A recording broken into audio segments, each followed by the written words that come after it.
Berqarar döwletiň täze ýamynyň galkynşy döwründe halkymyzyň ynsanperwerlik görelgelerini we asyrlar aşyp gelýän ýagşy desturlary berza etmekleri ornuna döwlet tarapyndan ähli zerur şertler we mümkinçilikler döredilýär.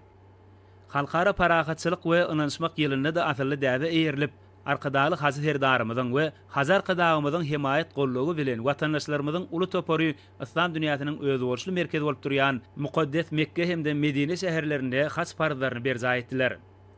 Şunun bilen baglykda mukaddes kunjukdy asyrly däze öwrülen ýagşy desturlary agdy berlikde amal aşyrdylar. İlleşlerimiziň İslam dünýäsiniň esas şertleriniň biri bolan has pardanyň desturlaryny berza etmek üçin ähli zerur mümkinçilikler döredildi. Olaň İslam dünýäsiniň wekilleri bilen agdy berlikde berza eden desturlary musulmançylykda pardy işleriň berza bolmagyna aýratyn ähmiýet berilýändigini has aýdyňlygy bilen äşkär etdi.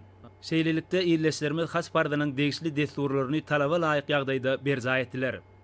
Has pardany berza eden illeşlerimiz ýurdumyzda türkmen halkynyň ruhuny qywap gelýän milli ýörelgeleriň rowaşanmagy ugruna ýygyderli tagalla edýän arkadaly hazerdarymyza we hazy arkadagymyza alkyş sözlerini aýtdylar. Belenilse ýaly şu ýyl ýurdumyzdan Mekke we Medine şäherlerine ziýarata giden illeşlerimiziň umumy sany 3000 golaýlýar.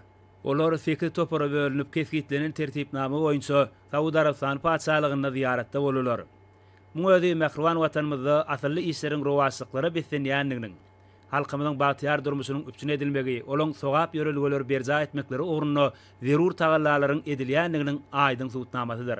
Mukaddes topraklarda has ibadatlaryny berza eden watandaşlarymyz Mehriban watanymyzyň mundan beýlägem gülläp esmegi, hazar qadagymyzyň we arkadaly hazy herdarymyzyň dünýäde parahatçylyk we dostluk ýörelgeleriniň pogtalanyrylmagyna gönüktirilen tutumly işleriniň hasam rowaç almagyny beýik bir wardan dile getdiler.